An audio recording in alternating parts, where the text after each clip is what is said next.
Good evening to all. Today we are going to see about one problem, inverse transformation by using long division method.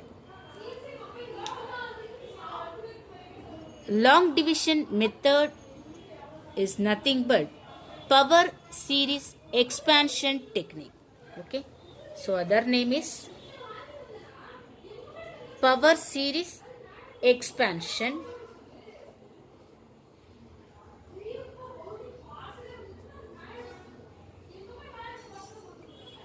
Okay, so both are same. The question is asked in different manner.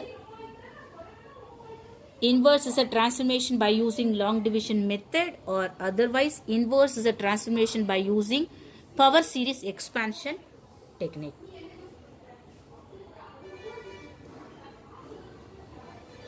So we know that clearly this is the Z transformation value. X of Z is equal to 1 divided by 1 minus A Z inverse. So to find out x of n value by using this x of z, that is called inverse z transformation. Okay. So how to get x of n value from x of z? So mainly we can use this condition also. ROC region is modulus of z greater than modulus of a. So this condition said that the system is causal. Okay, so the system is causal. So the causal system means the condition for this Z transformation is must be greater than this particular radius of the circle which is inside this Z plane. Okay, so modulus of Z greater than modulus of A. So we know that clearly the system performance is in causal. So how to calculate x of n value? By using this long division method. So we will see. So first we can write this division form. Okay. So 8 by 4. So how to write 8 divided by 4? So this is the format, dividend and divisor terms. So 8 by 4. So this is the basic rule. Okay. So at what value we can choose for quotient? 2. Because to get a result 8, the same dividend value, so the quotient is multiplied with the divisor term. Okay. So we can get a result of remainder is 0. Right? So how to get a remainder value 0? So we can use the subtraction technique. So 8 minus 8. So 8 minus 8 is equal to 0. So we will get a result of remainder by calculating the difference between these two values. So first we can choose this quotient based on this divisor. Okay. So by multiplying both the values, we will get a result of this dividend term. Then after getting this remainder value is equal to 0, by using this subtraction technique in between these two values. Okay. So this is the basic concept behind this division. So by using the same principle, we can use this long division method also. So 1 divided by 1 minus A is it inverse. So how to write this? So 1, here we can write 1. So 1 divided by 1 minus A is it inverse. So 1 minus A is it inverse. We can write this position. Clear? Then first we can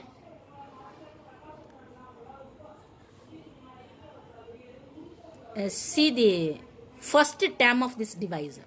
Okay. So what is the term? 1. So 1 is the first term, initial term. So by using this first term, we can choose the quotient. Okay. So the main motto is to get a result is equal to 1. So at what value we can choose for quotient of this equation? By multiplying with the 1 value. So 1 into 1. So the result is equal to 1. Okay. No other way. So first we can put a quotient value is equal to 1. So 1 into 1 which is equal to what? 1. Then second term. What is the second term? Minus a z inverse. So 1 into minus a z inverse is which is equal to minus a z inverse. Clear? So first we can note this first term of this equation. Okay. Then only we can choose easily the quotient value. Then after choosing this quotient, we can multiply this quotient with all the terms. So the quotient value 1 is multiplied with the equation 1 minus a z inverse. What is the result? 1 into 1 minus a z inverse is, which is equal to 1 minus a z inverse. Okay. So then we can check a remainder value. So in this case, how to check the remainder? So subtraction which is equal to taking this against value for the second terms. Then after adding this value. After adding this value with the first term. Okay. The subtraction technique which is equal to changing the polarity. Okay. Changing the polarity of the second terms which is added with the first term. So which is also equal to subtraction technique. Okay. So subtraction which is coming from the addition. Okay. Subtraction technique which is coming from the addition technique which is followed by the addition technique. So it is one of the arithmetical operation. Right. So subtraction is nothing but we can change a second term polarity of the equation then added with the first term equation. Okay. So change the polarity. So minus. Here plus 1. So we can change this minus. Here minus polarity. So we can change this plus. Clear? So plus 1. So change the polarity minus. Then minus a z inverse. So change the polarities plus a z inverse. So what is the result? Then added these two values. Okay. So 1 minus 1 which is equal to 0. So this term is cancelled. Okay. So remaining term is what? Minus a z inverse is again converted into plus a z inverse. Okay. By changing the polarity of the second term. So the result is equal to a z inverse. A z inverse plus a z inverse. Okay. Plus a z inverse.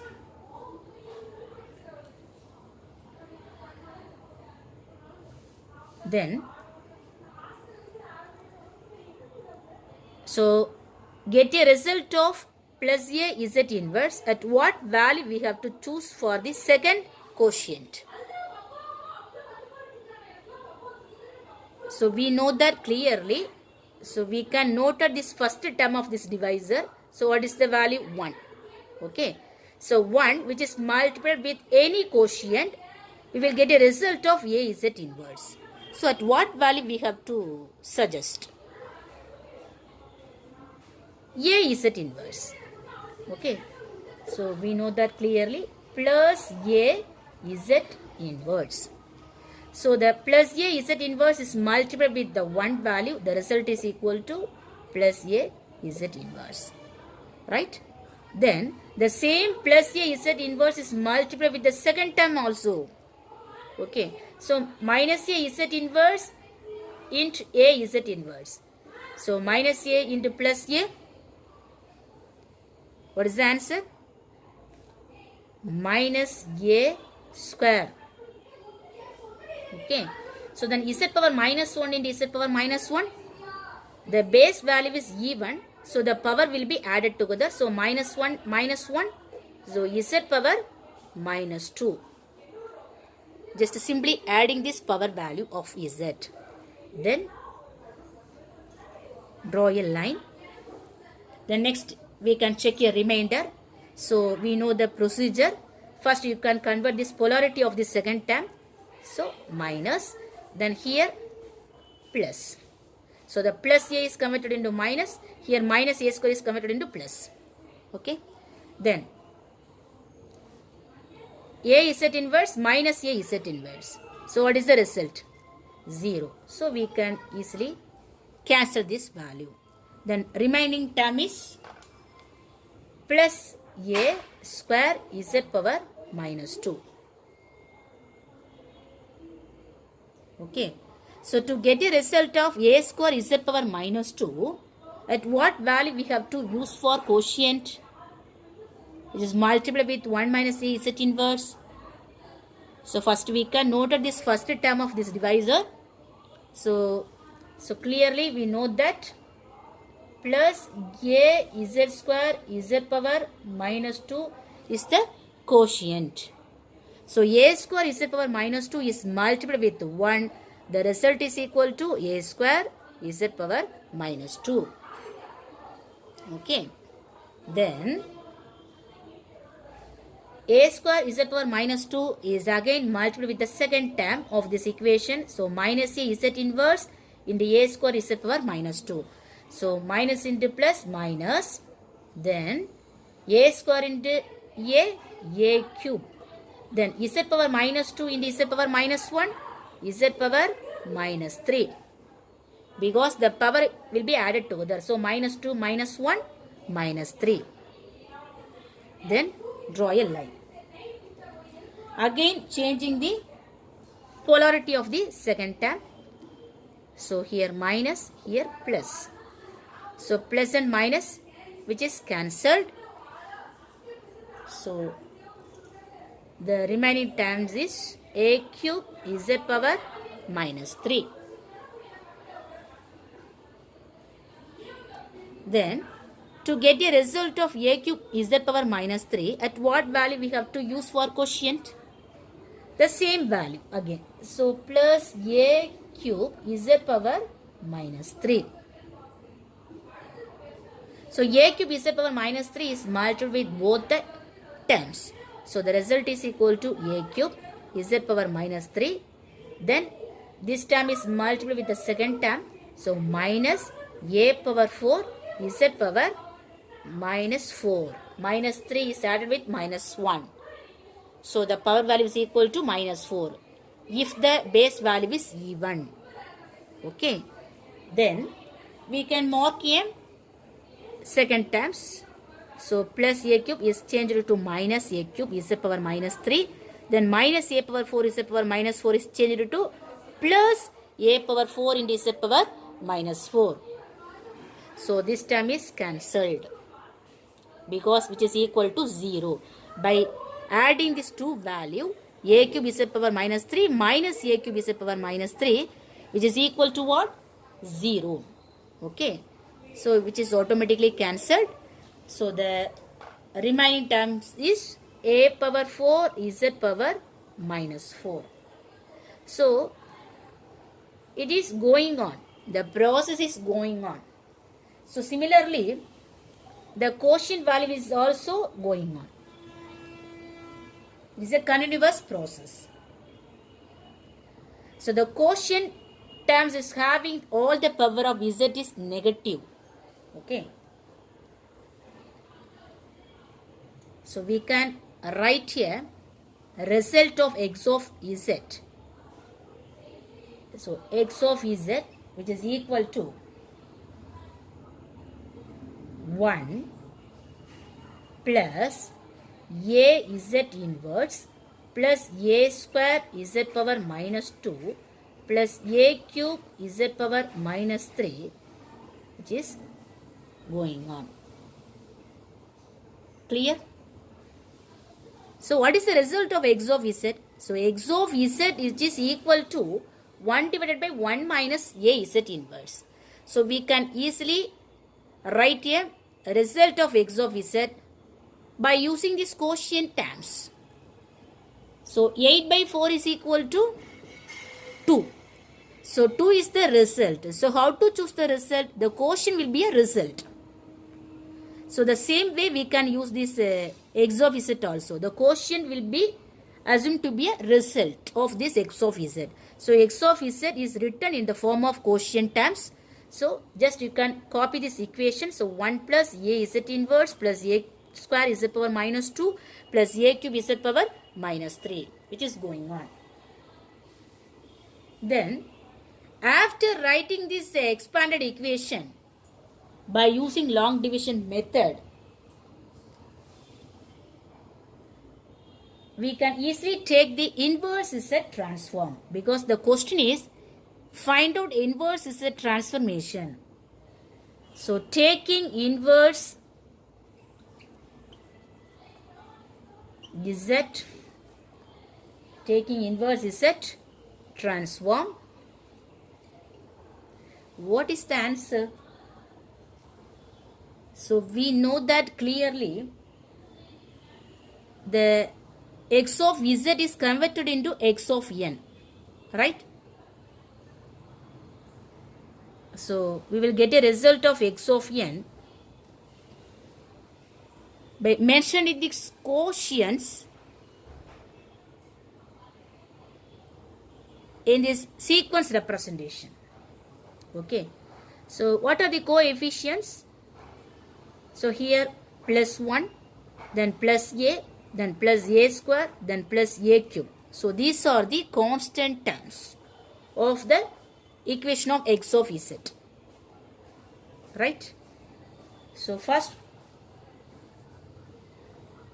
one open bracelet, then write this first term 1, comma, then second coefficient is a, then third coefficient is a square, then fourth is a cube, then is going on. So it's a simple representation. So we know that the x of n signal which is represented in sequence form. So this is the sequence. So this is the sample values. Okay. So 1a, a square, a cube, these are the amplitude sample values for the discrete time signal x of n. So we can easily convert x of z in terms of x of n by using these amplitudes. Okay. So then write again in mathematical representation also. So how to write? 1 plus a z inverse plus a square z power minus 2 plus a cube z power minus 3. So it is in the format of a power n into u of n. Clear? So a power n into u of n. So u of n means unit step signal. So the range is from 0 to infinity. First you can use a power 0, then a power 1, a power 2. So these are the coefficients. A power 0 means the result is equal to 1. So first term. Then a power 1, a power 2, a power 3. So the value is going on. So which is added with the z transformation z power minus n. So what will be the result? First term is z power 0. By putting this value 0 to infinity, first term is z power 0.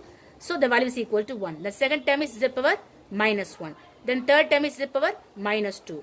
Then fourth term is z power minus 3. Which is also going on. So the final result is, we can easily write x of n is equal to a power n into u of n. So this is the simple representation in mathematical form. Thank you.